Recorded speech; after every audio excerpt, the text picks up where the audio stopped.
Ever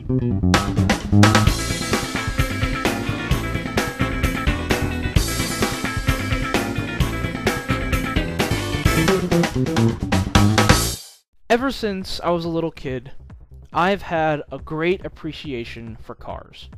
This has been reinforced by the fact that when I was really little, my dad built a massive garage in our backyard. And since then, he and I have gone out there and worked on cars occasionally. Now, he's worked on them much more than I have, but I still have a great appreciation for them. I still go to auto shows, and I love looking at new and old muscle cars. So you would think that a movie like Fast and the Furious would appeal to me, the car guy. Now, I did enjoy the first Fast and the Furious. I thought it was really good. It was an interesting concept. The second film was decent, and I thought the third film was just absolutely horrible. So when I heard they were making a fourth, I really wasn't looking forward to it, because every sequel, in my personal opinion, has just gotten progressively worse. So I really hoped that they didn't take the original cast from the first and then made a terrible film out of it. I really hoped they could do the original film justice. So I went to this film dreading it, but hopeful. The plot to this film is quite simple.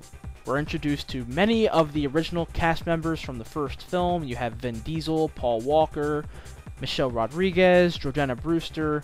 The film starts off with Vin Diesel going out and doing his fugitive thing, trying to jack tanker trucks in the Dominican Republic. And the film proceeds for him to, of course, meet up with Paul Walker, and they set out to try and bust a drug lord. I don't want to give away too much more of the plot than that, because so much happens in this movie in the first 25-30 minutes that I don't want to give it away. So if you really want to see this film, I won't ruin a lot. So what can I say about this film? First time I saw this movie, I was horrified. Literally horrified by the plot in this film. I thought it was terrible. The story as it progressed made absolutely no sense to me, and the plot holes were so big you could jump through them. So I really didn't enjoy this film. However, I was watching this film as a critic, not as a guy. This film is geared for guys. When I say that, this film has tons of good action scenes, good chase scenes, with tons of really cool looking cars that a guy like me who loves cars can appreciate, and lots of obligatory shots of women making out. That in itself is something that most guys should like. Past that, there's nothing in this film to enjoy. So if you put any thought into this film, you will not enjoy it. But if you go into this film looking for tons of action, tons of chase scenes, tons of hot women wearing miniskirts, making out with each other, you won't be disappointed. From an intellectual standpoint, I want to give this film a bad rating. From a guy standpoint, I didn't think it was that bad a film. So I'm kind of torn about this movie. The first thought that came into my mind when I left the theater was, did it do the original any justice? The simple answer would be no. I thought the plot in the first film was interesting, and the action and the chase scenes were still pretty good, along with the acting and the dialogue.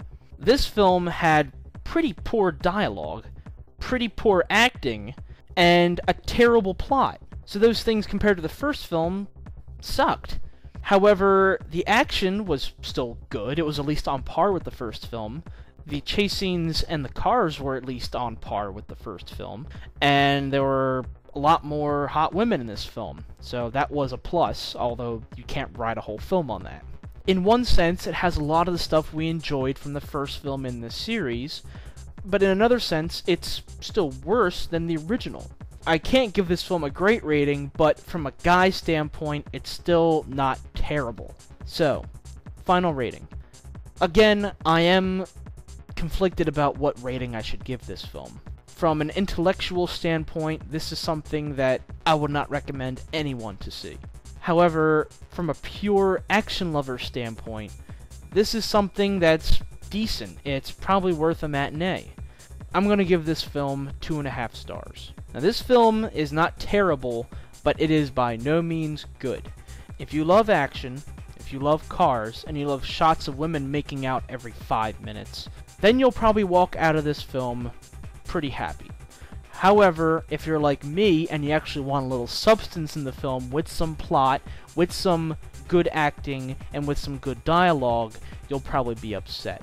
For those of you who want the latter, you will probably want to rent this if you were a fan of the original.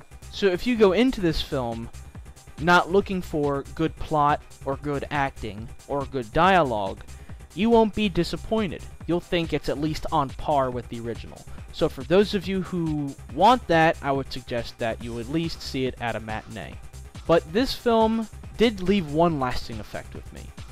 It made me afraid to go out on the roads that night, because I know the hundreds of people who came into our theater that day to see this movie would be on the same roads I was on.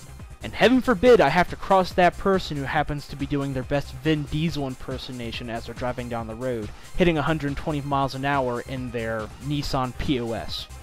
So, take care.